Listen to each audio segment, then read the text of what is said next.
Sejam muito bem-vindos, queridos alunos!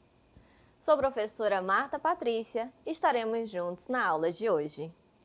Vamos ver a nossa aula? Aula 6, Revisão e Avaliação. Vamos então dar início à nossa aula de hoje. Muito bem, então vamos começar a nossa segunda revisão. E vamos ver o nosso assunto? Vamos aos elementos da música e recursos tecnológicos da música. Vamos começar a entender um pouco primeiro o que é a música. Olha só, a música ela é uma forma de representação artística muito antiga. Temos várias artes que começaram desde os primórdios, mas hoje vamos dar destaque a essa arte que já está em nós, que é o reflexo da nossa sociedade, é um pouco daquilo que pensamos e, claro, uma forma de comunicação. Afinal, todo som ouvido é causado por alguma coisa que vibra e essa vibração ela vai ser levada de uma forma pelo ar que a gente vai chamar de ondas sonoras. E assim a gente vai observar que com o ar, com essa propagação, vai chegando até os nossos tímpanos, o nosso ouvido. E isso tudo vai nos levar a ter vibrações. Por quê? Vai chegar até nós esses impulsos nervosos e vai transmitir uma mensagem para o nosso cérebro e vamos identificar diferentes tipos de som. Veja só como acontece. Aqui nós vamos perceber, olha só, é como se você soltasse não só um ar, não só as palavras, mas uma poeirinha. Quando você de repente está mexendo ali na beira do rio, que você mexe no fundo da terra, você percebe que a água ela fica turva e ali começa a subir. Isso é visível o que acontece com o som. A mesma coisa. Você está interferindo naquele meio. Então, ela vai se movimentando aquela areia, certo? Até mudar a cor da água. A mesma coisa acontece com o som, só que nós não conseguimos enxergar. Mas é o mesmo sistema, o mesmo processo. Por quê? Ocorre assim, como se estivesse água parada, essa linha reta, e você mexeu na água, a onda sonora, que vai chegar até o nosso ouvido. Então, vamos perceber que em cada nota ouvida ocorre o quê? Uma sequência de sons. E isso vai nos trazer o que chamamos de características do som. Existem várias, mas nós vamos ver aqui as três fundamentais. A altura, o volume e intensidade, também chamado, e o timbre. Vamos recordar que quando falamos dessas características, dessas propriedades do som, precisamos lembrar que já vimos também sobre figuras e notas musicais. Mas, professora, qual é a diferença disso? Lembra que quando nós falamos das figuras, nós vamos estar falando daqueles desenhos. E eles, por si só, não têm exatamente um som. Quando ele se torna som? Quando eu coloco ele nas linhas e espaços e ele torna-se uma nota. Olha só, vamos primeiro começar vendo a questão dessas três características. A altura, que é essa medida que vai nos levar o grave e o agudo, ou seja, aquele som mais pesado e aquele som mais suave. E o volume, ou também chamado de intensidade, vamos dizer que pode ser aquele som mais forte ou aquele som mais fraquinho. Mas temos que ter cuidado, sabia? Muitas das vezes nós confundimos. A gente fala, baixa essa música, muda o volume, baixa esse volume. Mas vou te contar um segredo, isso não é volume, isso aí é altura. Por quê? O volume ele vai estar relacionado com o forte e o fraco. E quando falamos do timbre, vai ser a qualidade, aquilo que vai trazer a distinção daquele som. Vamos esmiuçar isso começando pela altura? Olha só, a altura ela vai nos trazer uma frequência com os números, as vibrações por segundo. Lembra que a gente viu ainda agora aquela onda que tinha linha reta e depois ela foi se moldando? É isso, é essa frequência que ela vai ser alterada conforme a altura. Por isso que eu te falei ainda agora que quando você diz para aumentar o volume, na verdade você está aumentando a altura. E assim, vamos ver um exemplo. Se você pinça, por exemplo, uma corda de violino ou de guitarra, ou se você tem costume de tocar um violão, quando você percebe, aquilo vibra, certo? A partir de uma velocidade. E vai trazer o quê? Um movimento para aquela corda. E assim vai chegar um som diferente. Olha na imagem a seguir como isso acontece. Ocorre aqui uma frequência. Vamos detalhar na imagem? Que você percebe que existe aqui uma frequência. Essa frequência, ela pode ser maior ou pode ser menor. Então, quando eu falo de altura, eu estou falando dessa frequência que pode ser aguda, se ela for maior, e ela pode ser grave, se ela for menor. Como eu vou saber isso, professora? Claro que seu ouvido ele vai estar acostumado a perceber, mas se for por gráfico, visivelmente, igual eu dei o exemplo da areia, você vai ver, olha, que aqui a gente tem essa linha e ela vai passar a ter uma frequência menor. Olha só, a distância aqui é diferente dessa de baixo, que já tem um espaçamento bem maior, né?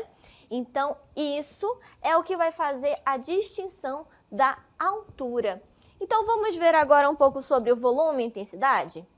Quando falamos do volume e da intensidade, a gente vai estar falando dessa energia que é colocada, essa propagação.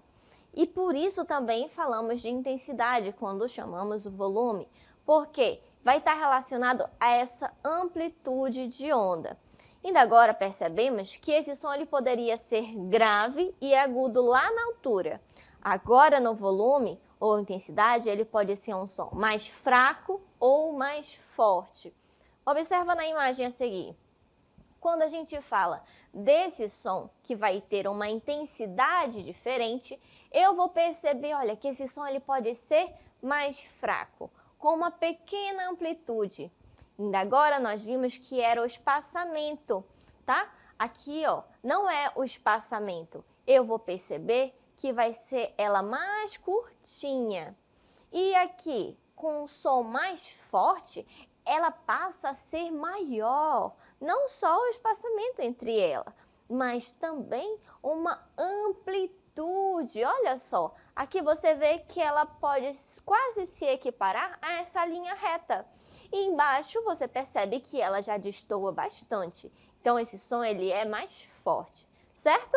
Agora vamos para o timbre. Quando falamos do timbre, ele vai ser aquilo que vai trazer uma propriedade de distinguir as coisas, como, por exemplo, a voz da sua mãe, o latido do cachorro, o cantar de um passarinho. Você percebe isso por conta do timbre, porque ele traz esse som diferente. E assim, um som puro, ou também chamado de simples, ou também o que chamamos de som complexo.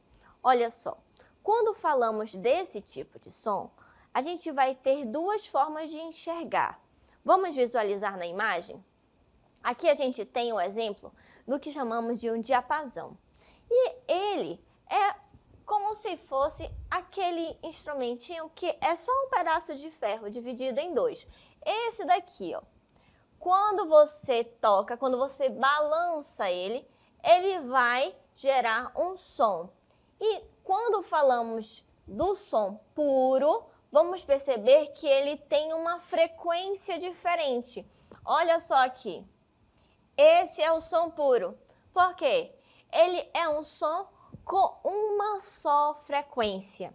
E quando eu falo do som complexo, olha só a diferença desse gráfico. ele parece que está tudo arranhado. Não parece aquele exame que a gente faz do coração? Aham, você descobriu. É a frequência. Olha como a nossa batida do coração é complexa. E isso aí a gente vai ver lá na frente, que a gente também vai chamar de ritmo. Mas por enquanto vamos ficar aqui e perceber que esse som complexo, ele vai trazer essas ondas diferentes que vai fazer com que a gente consiga ver a voz das pessoas, distinguir os instrumentos musicais, perceber assim o atributo do que chamamos de timbre, que vai trazer esses sons mais complexos.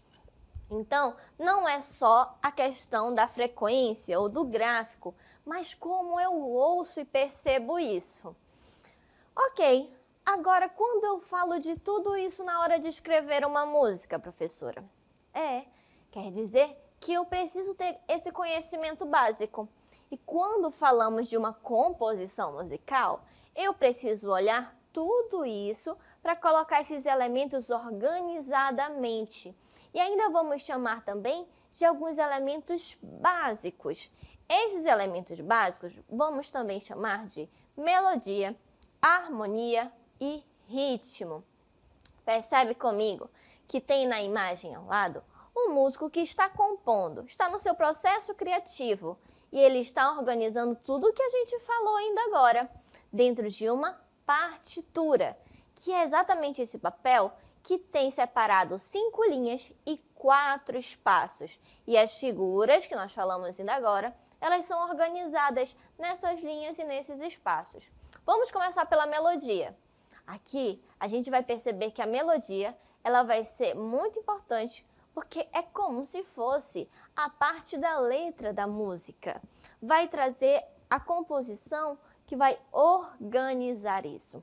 Olha só. Todo mundo sabe, naturalmente, o que é a melodia, porque é como se ela trouxesse ali um significado.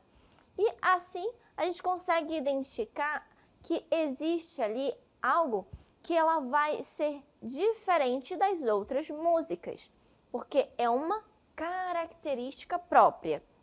A segunda é a harmonia. Olha só, a harmonia, ela tem aqui duas formas de ser vistas, que ela pode ser vistas de uma forma que nós chamamos de consonantes, ou seja, elas estão combinadas, conversando, ou dissonantes. O próprio nome já diz, elas estão destoando, estão diferentes. Um exemplo disso é quando você aponta aqui a sua câmera para o QR Code e você vai ver um clipe que eu coloquei muito especial, para você conseguir perceber essa diferença, tá bom? Então, os acordes são dois tipos, como falamos ainda agora. Os consonantes, dos quais essas notas se concordam umas com as outras, e dissonantes, nas quais as notas elas dissoam, em maior ou menor grau, trazendo o elemento de tensão na frase musical. Lembra que o músico estava escrevendo ainda agora? É exatamente como se estivesse escrevendo uma frase, uma carta, um poema, só que através das figuras, das notas, de todos esses elementos para soar aos nossos ouvidos. Então, usamos a palavra harmonia de duas maneiras. Aqui a gente vai estar se referindo à seleção dessas notas, quando eu vou pegar os acordes, colocar eles em certa organização, e depois eu vou desenrolando esses acordes durante uma composição. Então, aqui vamos lembrar as várias notas ao mesmo tempo. É como se eu colocasse todo mundo numa fila e dissesse, olha, você tem que ficar aqui, você é o número 1 e você é o número 2, então não pode se misturar. Todo mundo que é do número 1 fica aqui, todo mundo que é do número 2 fica aqui. Essas seriam aquelas consonantes. E se elas são dissonantes, professora? Eu vou misturar 1 com 3, com 5, com 6, com 10 e elas vão ficando sobrepostas e vão trazendo uma certa tensão. E aí a gente tem aquelas músicas de filme que às vezes passa aquela coisa de terror, de medo, que você fica no suspense do que vai acontecer. Mexe com você, né? Mas isso tudo é bem pensado e elaborado para o compositor poder escrever. O próximo é o ritmo, onde falamos ainda agora. Lembra que eu mostrei a frequência? Falei do exemplo do coração? Porque o ritmo é como se fosse o coração da música, é o pulso, é aquilo que vai te levar, que dá vontade de dançar, que dá vontade de você levantar da cadeira, dar aquela cutucada em alguém. Por quê? Quando você percebe, ele já mexeu com você. Então, no plano do fundo musical, sempre tem aquela batida, que é a pulsação da música, que ela vai ser ouvida ou simplesmente sentida. Sim, nem sempre você percebe, mas quando nem dá conta, já tá ali com o pezinho, tá com a cabeça, tá batendo a mãozinha e o ritmo já te pegou. Sem você perceber, você já está curtindo a música. Só que ela pode ser dividida de várias formas, vamos ver? Olha só, temos o compasso binário, como o próprio nome já diz, 2 tempos. Compasso ternário, 3 tempos. E o compasso quaternário, 4 tempos. Não precisa de muito para descobrir, né? Porém, a gente vai lembrar que o compasso é aquilo que vai ser separado por barras. Lembra que eu falei ainda agora das 5 linhas? Olha só. 1, 2, 3, 4, 5. E o compasso é o que vai dividir elas. De repente, se a música acabou, professora, eu vou ter 2 barras no final. Mas se eu quero que essa música volte, eu vou pedir um bis, tem 2 pontinhos no final. E esse espaço aqui é o que chamamos de compasso, tá bom? Muito bem, e é aqui dentro que a música ela vai ser desenhada. As figuras na nota, ela vai ter um significado ali. Vamos então perceber que isso faz com que eu consiga distinguir uma música, por exemplo, que ela é folclórica, um samba, um pagode, as músicas regionais, as músicas infantis, a música que a sua mãe cantava de ninar para você, ela vai ser de compasso binário. Sempre vai ser contada assim, 1, 2, 1, 2. E o ternário, uma valsa, um country, né? Vai ser contada como 1, 2, 3. 1, 2, 3. E o compasso quaternário, o rock, o pop, MPB e as músicas eletrônicas também, que ela já vai ser contada de 4. Então vai ser 1, 2, 3, 4. Tá bom? Então, esses instrumentos e tudo isso que a gente está falando é novo, professora? Não. Olha só essas imagens. Antes as músicas eram construídas e feitas com os instrumentos bem rústicos, feitos a partir de peles e ossos de animais. E hoje em dia a gente tem aí a música no computador, em uma placa. E isso tudo a gente já tem um nome. Sim, os instrumentos musicais digitais, que surgiram com o avanço da tecnologia e hoje facilita muito também para uma composição. E claro, tem-se ali a diferença da música ao vivo, porém, também é algo que pode ser criado chegando para todo mundo, o que antes não era possível também. Então, hoje existem diversas formas ali da gente criar música com o digital e chega para você de uma forma democrática, através do tablet, do celular, no YouTube, na plataforma de streaming, certo? E você consegue criar de forma bem simples em qualquer aplicativo. Então, através dessa abordagem, os artistas eles conseguem também chegar a todo mundo. Isso faz com que nós também possamos ter acesso a músicas que antes eram só para uma certa classe da sociedade. E hoje todo mundo consegue acessar, facilitando também a questão da composição. Por exemplo, para gravar uma música, a gente precisava ter todo o equipamento, estar num ambiente apropriado. E hoje em dia, basta você ter uma pequena placa que já tem ali tudo, dá alguns toques e facilita a gravação. Então, assim a gente vai avançando e percebendo que a música hoje em dia, ela nos traz também uma forma própria de criar, mas que não deixa de ser uma das principais formas de comunicação, de expressar. E que, independente do seu gosto musical, você está fazendo música todo dia e ela está ao nosso redor como uma forma de expressar, cantar e também perceber o mundo ao seu redor. E assim, vamos chegando ao final da nossa aula de hoje.